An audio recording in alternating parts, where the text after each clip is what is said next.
Vikings landed there in the year 600. And it's 36 inches by 60 inches long, so it's about 3 feet by 5 feet. And how many paintings have you done, Robert? How many, sir? How many paintings is this? It's my fifth. Your fifth painting.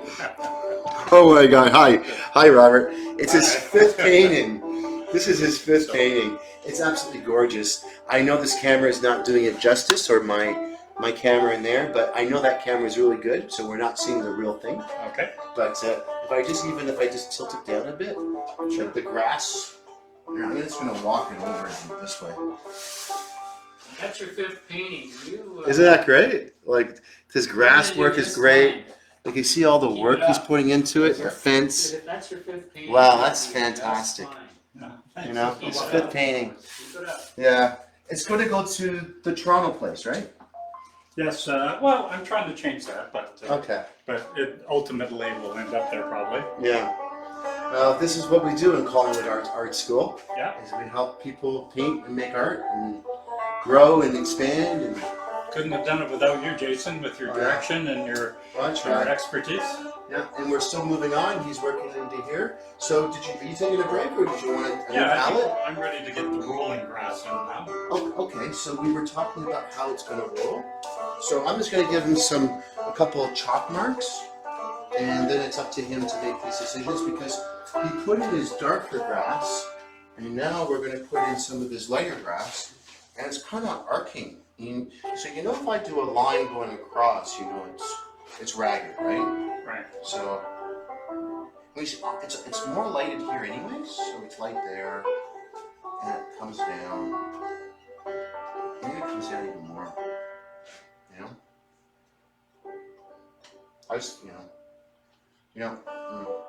Well, this is what I'm envisioning, right? Just a little bit of green right in there. Mm-hmm. So does that help? That helps. That's a big one. Do you see how I'm going down this way, so we can, Get that feeling. Yeah, and then they get a little smaller, because as they move along, right? We want them to kind of vanish a bit. So that's why they're a little bigger over here. There could be another little guy. It's really the arc that you want. So I gave you these rough arcs knowing you're going to cut into them. Okay. So this is a different green.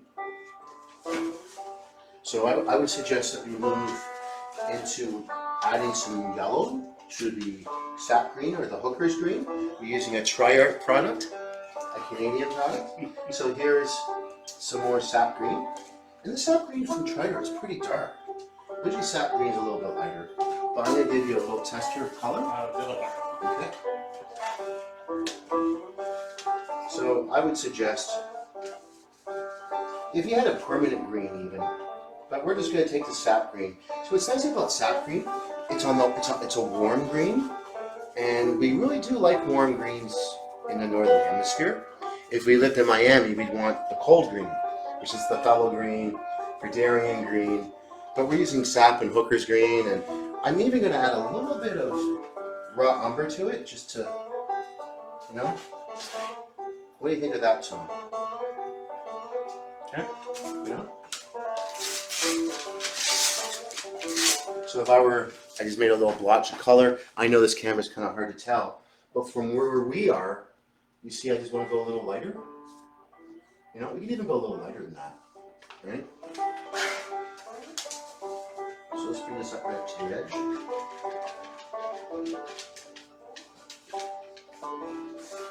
Yeah, we're going to go a little lighter. Right up.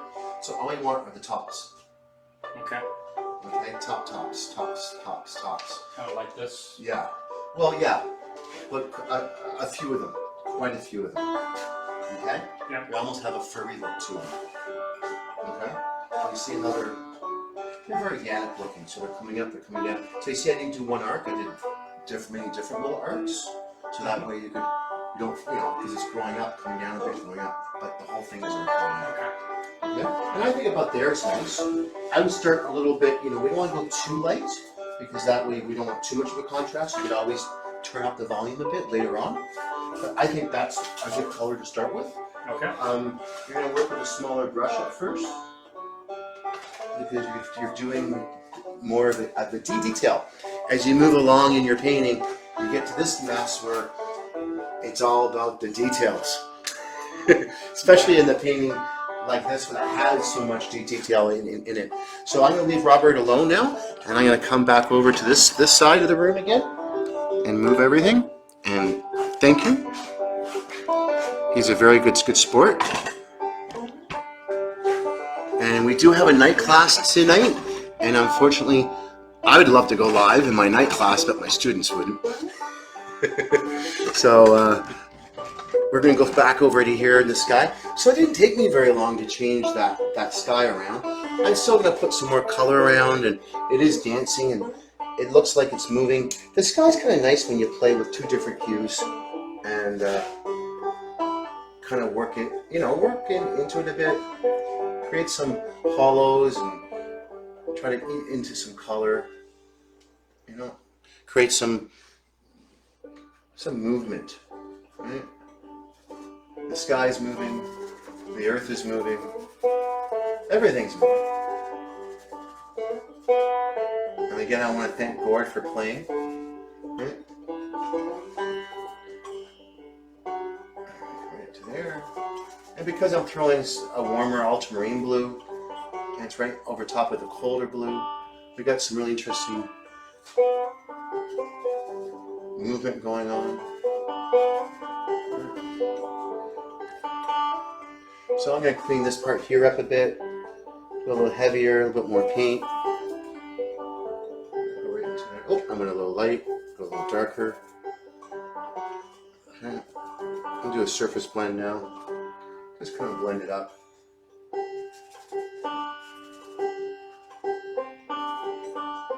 It's all about having fun. I think it's a happy tree. Gordon, you think it's a happy tree? As our hero Bob Ross would say. Actually, I've been watching Bill Alexander. I get asked, is Bill Alexander in relation to Jason Alexander? And I say, I wish he was my uncle. That'd be awesome. But no, Bill Alexander actually handed the palette over to Bob Ross, and Bob Ross took it on for quite a number of years. I've got an uncle who used to be the art director for CBC. His name's Stan Sellen. Okay. He's in his late 80s now, and I wanted to go and see him because of COVID. I couldn't go and see him. He's up here now. He lives up in Collingwood somewhere. Oh wow, that's great. And he had 3 or 4 paintings in a show here, maybe about a year ago. Okay. Just across the street there. Oh, in the press room. Yeah. Right.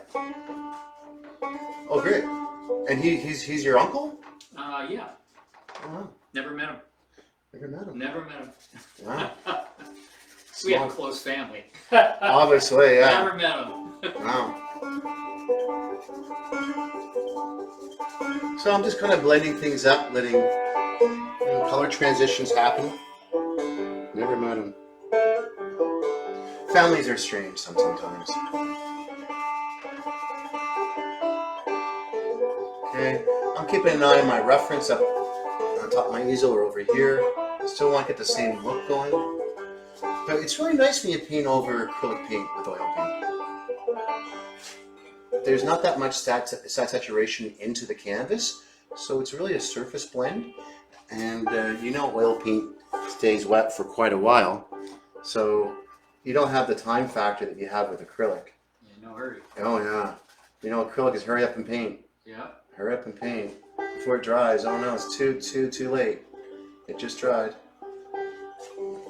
And the nice thing about oil too, if you don't like it, you can just take your rag to it and remove it. Well, it's still wet. But I literally have hours. I could go have dinner and come back, and it'd still be wet. It does take some while to get used to that versus acrylic. And some people can't handle the smell. Noodling. Sick of banjo yet? No. Well, I hear that you also play clarinet. No. Saxophone. Saxophone. That'll be the next class. You'll be bringing in your sax. You still have your saxophone? It's a tough thing to practice. It's loud. I mean, It's even when loud. you try and play quiet, it's still loud. So You have to try playing quiet. listen to somebody play scales on a saxophone for 2 hours. You're ready to blow your brains out. So. My sister, when she went back, Or scales on anything, really. oh my God, try the violin. My sister, who's a couple years older than me, she went back to school and went to U of T for music, and she was learning the violin in the apartment, and we lived together. Oh yeah, violin's tough. Oh my God, it sounded like she was killing cats every Saturday morning. And strangling a parrot. Oh yeah, neighbors loved her. They just loved her. So I just added some When I was in magenta. Toronto, I lived in this little apartment building. There was like maybe 8 apartments in it. Really big apartments, and that was back in the day when they were cheap. Yeah. I spoke to all my neighbors and I said, how about I practice every day between 4 and 6? Are you good with that? Most of them weren't even home by then. Okay. So it was fine. I practiced 2 hours a day. That was it.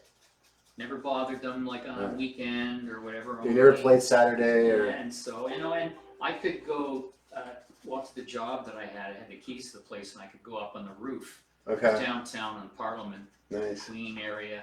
And I go down on the roof, or up on the roof, and practice there. So I'm painting kind of in a direction to show wind.